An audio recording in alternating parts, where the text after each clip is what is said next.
You are listening to TBR Radio Presents The DIXIE Heritage Show, with your host, the Director of DIXIE Heritage, Dr. Ed DeVries. CBS News correspondent Seth Lemon reports. Wouldn't you love to see one of these NFL owners, when somebody disrespects our flag, to say, get that son of a off the field right now, out, he's fired. The president was referring to former 49ers quarterback Colin Kaepernick and several other NFL players who have knelt, sat, or raised fists during the national anthem. That's a total disrespect of everything that we stand for. Here at NFL headquarters, executives were listening. Commissioner Roger Goodell responded with a statement. Divisive comments like these demonstrate an unfortunate lack of respect for the NFL, our great game, and all of our players, Goodell said. Goodell is basically just a glorified lawyer. I don't know how in the world he became the commissioner of the NFL. The new commissioner of Major League Baseball is also just a glorified lawyer as well. That's what professional sports has come to. Mr. Goodell wants to talk about respect. Respect has to be earned. If you want people to respect the NFL has to earn the respect of its fans, of its customers, of the country that it plays in, of the world. Respect isn't just a given. Football's a Johnny-come-lately sport, and I know I'm pissing off a lot of my listeners right now because most of my listeners are Southerners, and Southerners worship football like it's some kind of a religion. You want proof of that? Just go to any high school on a Friday night in any state in the South, and you'll see what I mean. And I don't have anything against football. I mean, I had tickets to the Orlando Apollos, which was the alliance of American Football League, the spring professional league that tried to kick off last year and failed. I'm not trying to begrudge football or be mean to any of you who enjoy a good football game on Saturday, be it college, or Sunday, be it professional. But what was this, Super Bowl 54, I think it was? Man, I'm almost 54 years old. The Super Bowl is barely older than I am. And yet, they were playing, the World Series, back in the 1800s. As my grandpa said when I was a kid, he hoped this Super Bowl thing would catch on. I'm saying all that. What is it that Rush Limbaugh used to say? You fight absurdity by being absurd, and maybe that's what I'm doing here just a little bit. The NFL, they have to earn their place. They have to earn their respect. And so for Mr. Goodell to just assume that the world is just supposed to bestow respect upon the NFL and their great players, that's just a crock. Let me say this, for those of you who are players of football or who are fans, you should respect the game. It's a principle that as a coach, I teach my players and the parents and so forth in baseball, respect the game. And I think the same is true for football. The game deserves, a respect. And Mr. Goodell should respect the game. And I don't think he does that on a regular basis. But again, he's a lawyer, and, lawyers are what lawyers are. Respect has to be earned. And I agree with the president that the NFL is really not gaining the respect of its fan base by its players disrespecting the national anthem. But you say, Dr. Ed, this is old news. Why are you talking about it now? Kind of put this in perspective. Yesterday, I drove about 45 minutes to watch my son play basketball. He's on the basketball team at school, and so they were playing an away game. And let me just say that I was very disappointed. And let me tell you what disappointed me. My son's not the only one on the basketball team. They've got 14 kids on the roster. And yet, I was the only parent from any of the kids of his school that drove the 45 minutes to go see that away basketball game. That I have a whole side of the gym all to myself because I'm the only parent that shows up. But before the game started, they played the national anthem, and they made all the kids stand. Of course, a few of the kids, none of the kids took a knee, none of the kids sat down, none of the kids were really disrespectful. But a few of the kids, were kind of giggling, or, they kind of, made some comments or whatever, and the coach, got onto him. And the coach, I think, was right to do that because, again, you should show respect. And, they were failing to do so. But watching these kids and the parents from the other team, because none of our parents showed up, basically being forced to go through this ritual that they don't normally do at these school sporting events like they do at professional events, being forced to go through this patriotic, pregame ritual. It just really, for the first time, brought the whole absurdity of the national anthem at sporting events to my attention. Now, I'm not advocating Colin Kaepernick. In fact, Colin Kaepernick is a bigger idiot than Roger Goodell. I mean, to the point that I won't even buy my kid a pair of Nike tennis shoes because Nike and Nike supports guys like Kaepernick, and so I won't even buy Nike tennis shoes anymore. I've been buying a lot of New Balance, been buying a lot of Adidas, but not Nike. The whole thing, though, of the national anthem at sporting events is just absurd. It's not, it doesn't make sense to me anymore. And, initially I was thinking that, what's up with these players? They ought to just stand for the anthem, show their respect. And I do believe that if the anthem's being played, that they should show some respect. So I'm not advocating protesting during the anthem. I'm not advocating sitting down during the national anthem. I'm not advocating being disrespectful to the country. So I don't want our listeners to think that. But watching these kids and watching that whole situation, for some reason it just put the whole thing in perspective to me. And I realized, this whole anthem at sporting events thing really is absurd. They really should just do away with it. Problem solved. In fact, I did a little bit of research and I looked into it. And do you want to know the first time that the national anthem was played at a baseball game was in 1862. And it was a baseball game up north. And they didn't play it before the game. They played it, during the seventh inning stretch. And there was an orchestra that was there at the ballpark. And they played the national anthem because they were trying to stir up support for the northern invasion of the southern states. And they were trying to kind of, beat the war drums a little bit to get, these Yankees up in New York to enlist in the army so that they could go and invade the South. And then the national anthem wasn't really recorded being played again at a baseball game. And it was during World War I. And they almost didn't play the World Series that year. Boston and Chicago, the Cubs, were playing the World Series in 1918. They almost canceled the World Series because they thought, do we really need to be doing something as light and as trivial as baseball when, we have our army over there in Europe fighting a war? And then, of course, the powers that be found out that the troops over in France were really eager to find out, who was going to win the World Series. They wanted to get reports back about the World Series games. And so the decision was made that they would play those games so that the troops could get reports about them. But they played the national anthem again during the seventh inning stretch just to kind of draw all of the fans in the stadium's attention to the war and the soldiers in the field and to kind of stir up a patriotic sentiment, if you will. And then we didn't see the national anthem at games again until the end of World War II. And that's when the national anthem became a staple in baseball games, in professional baseball. And then at some point during the 1950s, the NFL picked up on that trend, in professional football began to play the national anthem before its games as well, and it became a tradition in that sport. And then, other sporting leagues began to pick up the tradition as well. Let me say this, when I was a kid, do you want to know what my favorite part of the national anthem was before a baseball game? Was when the umpire yelled, "Play ball!"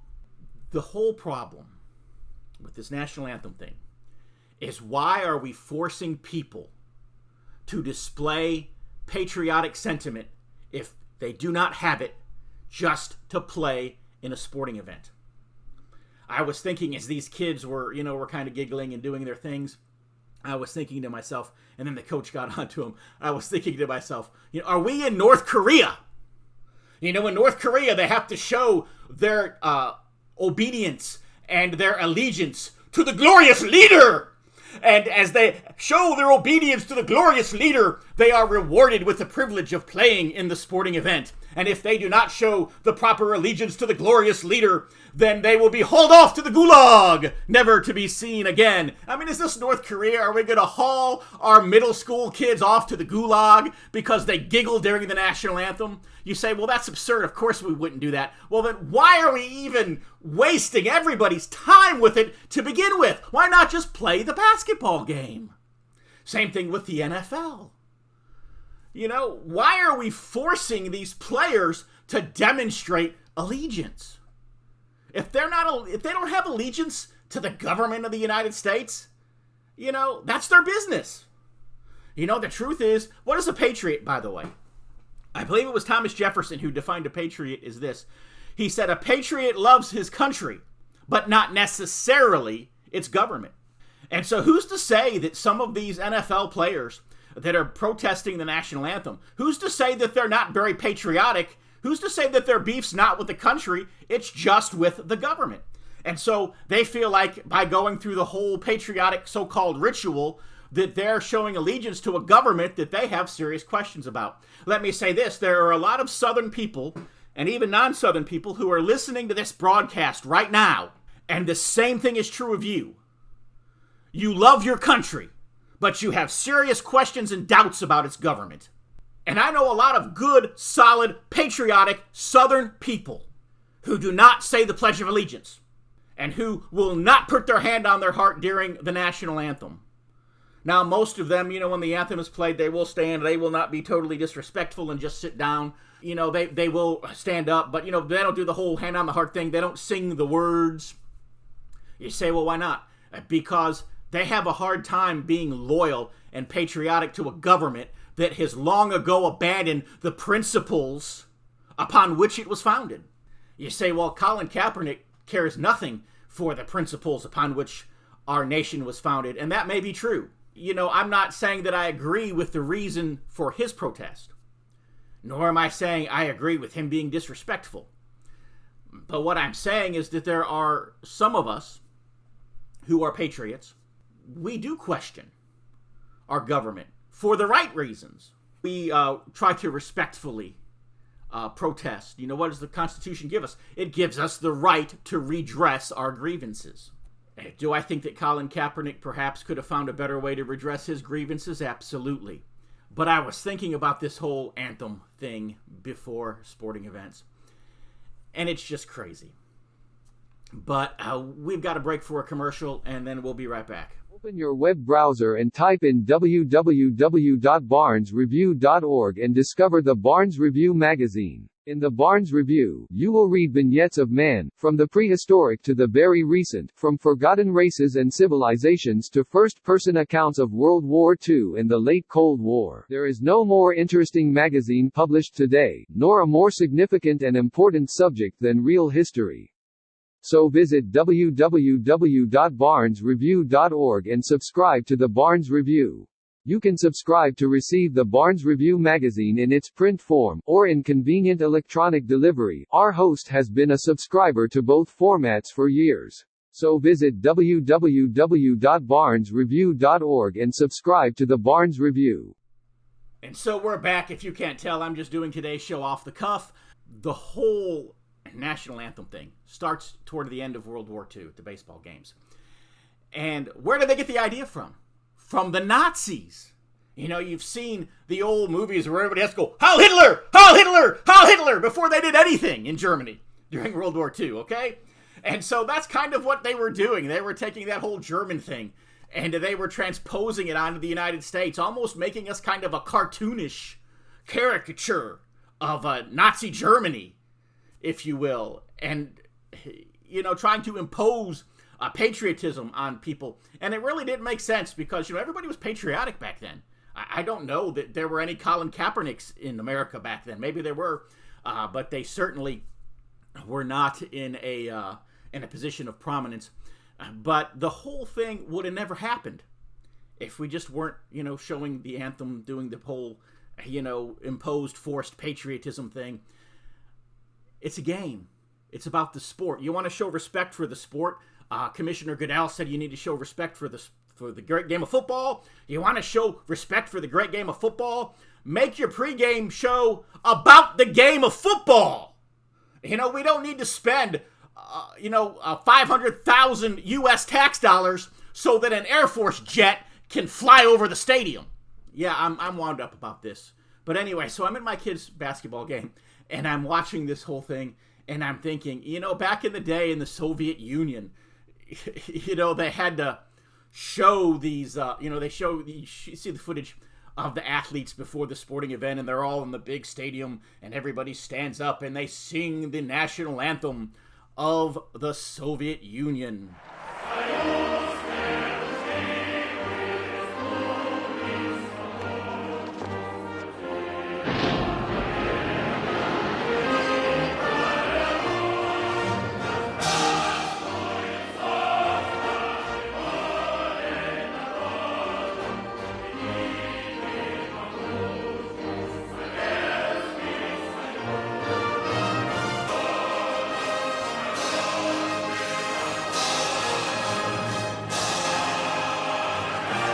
An unbreakable union of free republics, the great Soviet has welded forever to stand.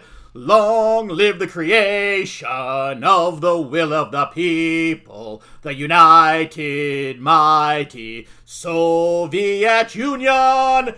Be glorious, our free motherland, a reliable stronghold of people's friendship. Banner of Soviets, banner of people, may it lead from victory. Through tempest, the sun of freedom shone to us, and the great Lenin illuminated our path. We were raised by Stalin to be true patriots, to labor, and heroic deeds he inspired us. We grew our army in battles. We will sweep the vile invaders. We shall in battle decide the fate. We shall lead to glory our motherland. Blah, blah, blah, blah. Long live the Soviet Union. I mean, is that the kind of country that we want to live in?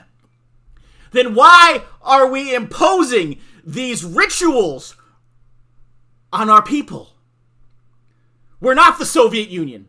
We're not North Korea. We're not Nazi Germany. We're not communist China. Extra, extra, read all about it. If you're like me, and I'll bet you are, you like to be on the cutting edge of honest news and accurate information. 26 times a year, the American Free Press newspaper can be delivered to your door, packed with the kind of uncensored news that I know you're going to appreciate. If you're ever dissatisfied with your subscription to the American Free Press, their guarantee is that you just drop them an email and they will gladly refund the unused portion of your subscription. So what are you waiting for? Visit www.americanfreepress.net. Once again, www.americanfreepress.net. And find out about the American Free Press. Do it today. Extra, extra, read all about it. Who wants to stand for the national anthem, including I stand for the national anthem, because you want to focus on what's great about the country. I don't think Kaepernick does either. I don't think he has a problem with those who are saying, I'm standing because I'm focusing on what's great about America. I'm patriotic in that way. Not about nationalism, it's about patriotism.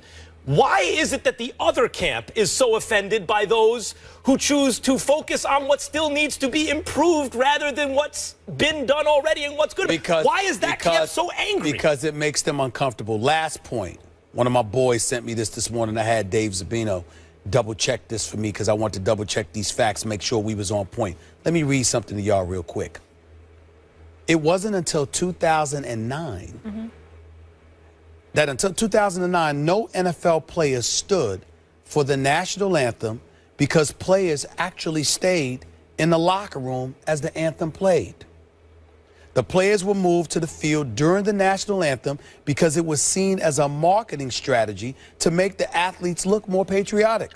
The United States Department of Defense paid the National Football League $5.4 million. I've been talking about $5.4 million between 2011 and 2014, and the National Guard $6.7 million between 2013 and 2015 to stage on-field patriotic ceremonies as part of military recruitment budget line items. And that's this is stuff that has been printed. And there's that. That's why Senator McCain co-signed the statement saying, I mean, they looked into it and said this is paid patriotism. Let's just marinate on that for a second as we go back to football. Paid patriotism. Very interesting. Thank you for bringing that up. So in North Korea, you sing the praise of the glorious leader, or we haul you off to the gulag. You know, in the Soviet Union, you show your proper obedience to the state, or else we do not give you the privilege of playing a game. In the United States, we'll pay you millions of tax dollars to pretend that you're patriotic. I guess, you know, our government is more benign than those in communist dictatorships because we pay people to show displays of patriotism at sporting events rather than forcing them to do it, or else. And, we do a baseball game in Cuba. You ought to hear the stadium announcers. They're talking, someone hits a home run, and it's for the glory of the revolution. Somebody makes a double play. Again, it's for the glory of the revolution. Somebody, does something, spectacular. They make a great catch, or, one of the teams wins, and they did it in memory of the great Fidel. It's just crazy. They can't, the Cuban sportscasters, broadcasters, the stadium announcers cannot separate the game from the politics in that country. And the reason for that is because they work for the government, and the government makes them say those things. In fact, I was talking with some of the fans, and I asked them, I said, is it always this way, or did I just, come on some crazy patriotic holiday? What's going on here? And all the Cuban people are like, no, the announcer's always this way. It's the glory of the revolution this, and the glory of the revolution that, and in honor of Che Guevara this, and the memory of Fidel that. And the Cuban people hate it. They're like, why can't we just watch a baseball game and enjoy the great game of baseball without them always having to talk about the glory of the revolution? Why can't we just watch a football game? Why can't we just watch a basketball game? Why can't we just watch a baseball game here in America? Why do our sportscasters and why do our sports leagues, why do they have to be agents of our government? Why do they have to be propaganda mouthpieces for our government? Again, this isn't communist Cuba. This isn't communist China. This isn't North Korea. Hello, I'm Tom Strain, Lieutenant Commander-in-Chief of the Sons of Confederate Veterans. The Confederate flag, Confederate symbols, and the reputation of our Confederate ancestors has come under attack. The Sons of Confederate Veterans is actively fending off our detractors, but there is only so much that we can do. We need your help. Visit scv.org today.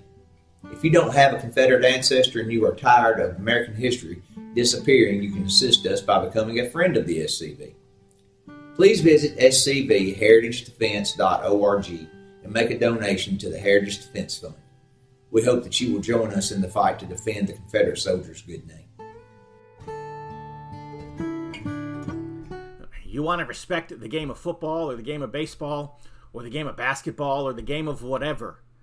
Again, make it about the game. One of the things that really has always irritated me about football, and it's one of the reasons why I really like baseball, is baseball does not have the sideshow distractions. For example, you go to a football game, you got the cheerleaders. You've got the halftime show. If I'm going to see a football game, I want to see a football game. I don't need to see Lindsay Lohan or whatever her name is, dancing around in a mini skirt during halftime. And I don't need to see a bunch of cheerleaders running around and yelling and, distracting everybody. If the game is good, you don't need the sideshow. So is the sideshow there because the game isn't good enough? Why is the sideshow there? And the truth is this whole, national anthem thing, this whole, let's pretend to be patriotic. It's a sideshow. And I get why the NFL wants to do it. And I get why Major League Baseball now wants to do it. Because apparently our government pays them millions of dollars to do it. And I get it. Money is a big enticement. But if our government has to pay millions of dollars to put on sideshows at sporting events, just so that people will be patriotic and join the army, maybe our government needs to ask itself the question, what can it fix? What can it change about itself? Because in generations past, there was no difficulty in getting people to join the army. Maybe if our wars actually served our national interest and not those of bankers and politicians and foreign governments, maybe people would be more inclined to want to join the army. Something to think about. So I've got one more video clip that I'm going to share with you. It is a sporting event. I believe it's a soccer game. Might be a rugby match. It's I think it was the North Koreans playing the Saudi Arabians. But the North Koreans are singing the national anthem before the game.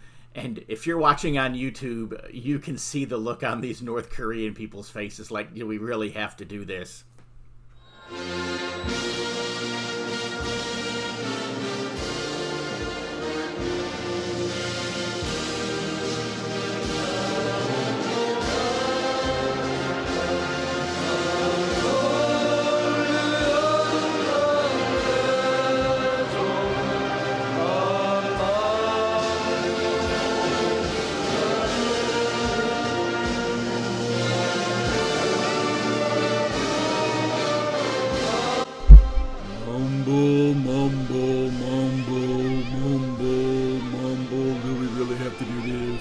Oh, Kim Jong-un is so handsome, but Kim Jong-un is not fat. Kim Jong-un is the most intelligent person in the world. Kim Jong-un is a stud.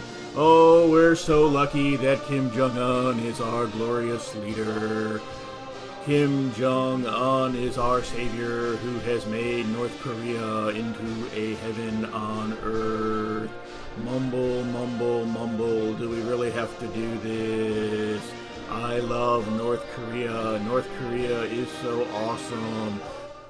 Can we just get this over already? Can we just play the game? Kim Jong-un is awesome. North Korea is cool. All right, we get it. Let's just play the game.